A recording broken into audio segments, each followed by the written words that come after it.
The legacy of slavery in America is a profound and complex tale, woven into the very fabric of our society. How did faith, culture, and courageous resistance shape the lives of enslaved people? Join us as we uncover the untold stories that continue to resonate today. The origins of slavery in America. Let's dive into the origins of slavery in America. A story that begins in the early 17th century with the arrival of the first enslaved Africans in Virginia in 1619. This pivotal moment set the stage for a system deeply entrenched in the Southern economy. Initially, labor on plantations relied on indentured servants, primarily European immigrants, but as demand for labor surged, especially for cash crops like tobacco, the shift to African slavery began. By the mid-1600s, laws were enacted that codified racial slavery, allowing plantation owners to exploit enslaved Africans for their labor. Economic necessity drove this transition. Southern plantations needed a steady and controllable workforce to maximize profits. As tobacco became a lucrative cash crop, the Southern economy flourished, and so did the institution of slavery.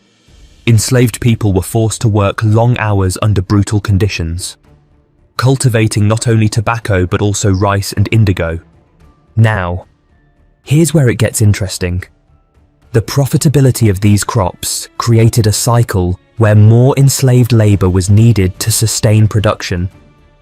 This led to an ever-growing demand for enslaved individuals. The rise of cotton and the cotton gin. Fast forward to 1793, when Eli Whitney invented the cotton gin, a game-changer for the Southern economy. This invention revolutionized cotton production by dramatically speeding up removing seeds from cotton fibers. Before the cotton gin, it took an enslaved person about 10 hours to separate seeds from just 1 pound of cotton. With Whitney's invention, 2 people could produce 50 pounds in that same time. As cotton became increasingly profitable, it fueled an insatiable demand for slave labor. By 1860, nearly 4 million enslaved people were working on Southern plantations, many dedicated solely to cotton production. The South was on its way to supplying 3/4 of the world's cotton by the time the Civil War rolled around. This boom in cotton production also led to geographical expansion as planters moved westward into states like Mississippi and Alabama, seeking new land for their cotton plantations. This expansion came at a steep cost. Many families were torn apart as enslaved individuals were sold and transported across state lines to meet this growing demand for labor. What do you think about how technological advancements can impact social structures? It's fascinating to see how one invention could change everything. Life on Southern plantations. Let's talk about life on those Southern plantations. It was marked by grueling work routines that began before dawn and continued until sunset. Enslaved people labored in fields under harsh conditions, often enduring physical abuse from overseers who enforced discipline through fear and violence. Living conditions were typically dire. Enslaved families were crammed into small cabins with minimal furnishings, a few beds made from straw and some basic cooking supplies. Food was scarce and often inadequate. They relied on rations provided by their owners, which rarely met their nutritional needs. But amidst this oppression, there were stories of resilience and community. Enslaved individuals formed close-knit communities where they shared traditions, music, and stories, creating a sense of identity and belonging even with their circumstances. Spirituals became a vital expression that conveyed both sorrow and hope, often containing coded messages about escape or resistance. Slave codes and legal restrictions to maintain control over enslaved populations. Southern states implemented a series of laws known as slave codes. These laws stripped enslaved people of basic rights and freedom. They could not own property, marry legally, or learn to read or write. The codes fostered an environment steeped in fear. Any act of defiance could result in severe punishment or even death. For example, it was illegal for enslaved individuals to gather without white supervision or travel without permission. These restrictions aimed not only to control their movements, but also to prevent any form of rebellion or organized resistance. The legal framework surrounding slavery dehumanized individuals and reinforced power dynamics between slaveholders and enslaved people. These oppressive laws laid the groundwork for systemic racism that would persist long after slavery ended. The legacy of these codes can still be felt today as they contributed to societal attitudes that devalued Black lives. What do you think about how laws can shape societal norms? It's striking how these codes created lasting impacts that we still see echoes of today. Resistance and rebellion. Now let's explore how enslaved people resisted their circumstances through various means. Some subtle, others overt.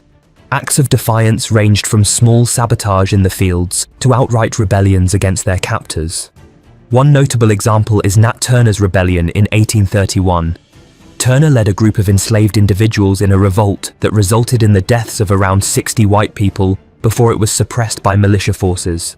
While this rebellion ultimately failed and led to severe reprisals against Black communities, it ignited fear among slaveholders and highlighted the desperation felt by many enslaved individuals. Resistance took many forms beyond violent uprisings. It included everyday acts such as work slowdowns, escape attempts, and maintaining cultural practices that connected them to their African roots. The Underground Railroad emerged as a secret network aiding those who sought freedom. Individuals like Harriet Tubman risked their lives guiding others toward safety. The role of religion and culture. Religion and cultural practices played a crucial role in providing solace and a sense of identity for enslaved people. In the face of unimaginable suffering, these elements became lifelines. Enslaved individuals often turned to their faith as a source of strength and community. They created their own invisible institution, secret religious gatherings where they could worship freely without the watchful eyes of their enslavers. These meetings allowed them to share interpretations of the Bible, express their emotions, and foster a sense of belonging.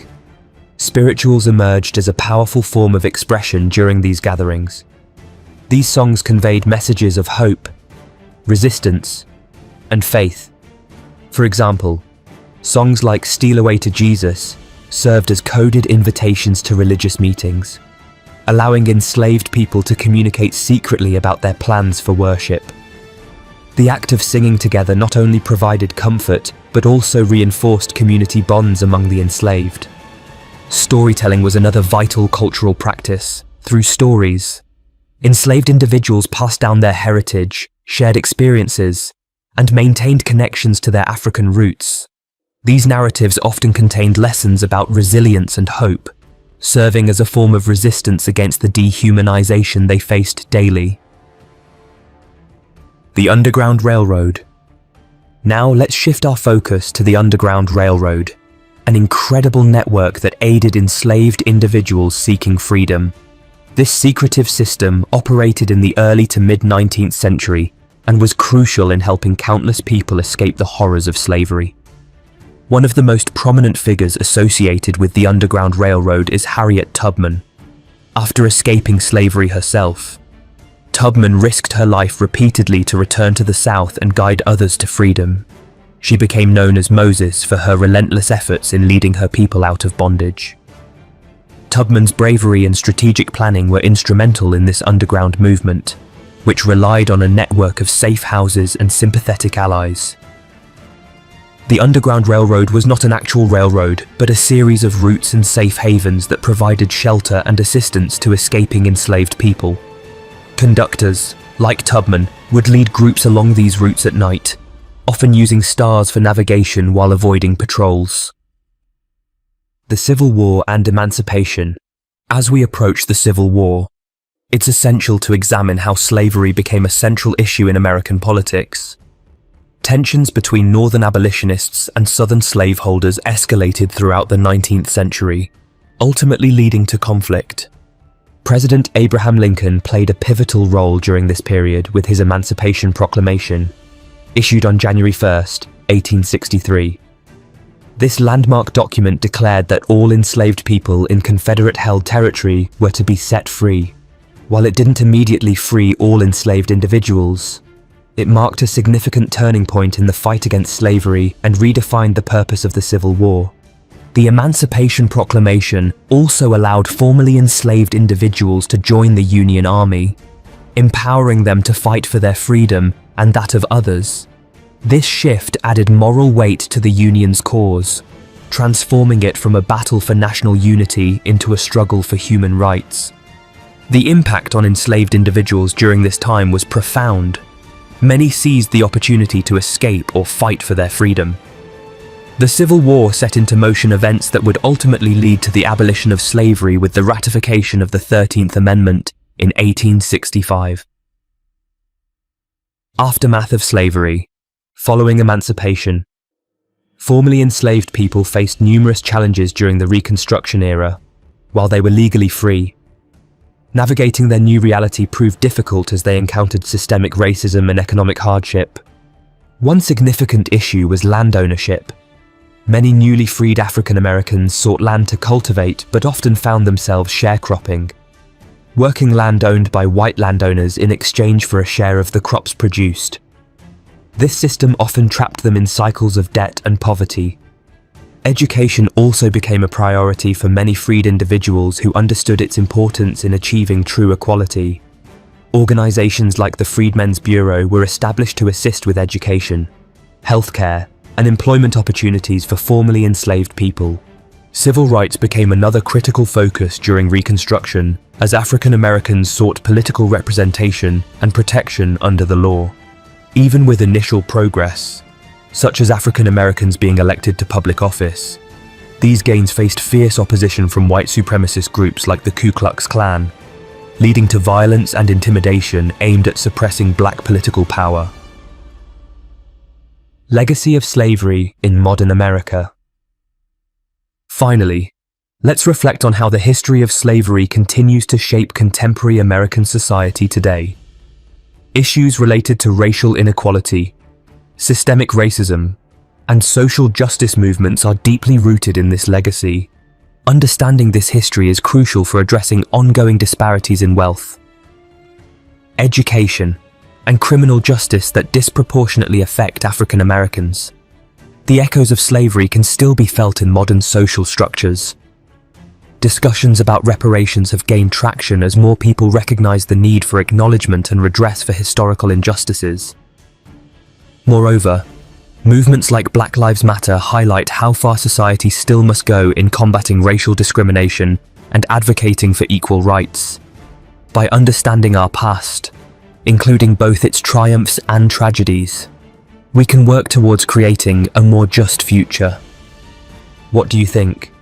How does understanding this history influence our actions today? Let's engage in this conversation together. Your thoughts matter. If you find this video insightful, don't forget to like and subscribe to the channel. Thanks for watching.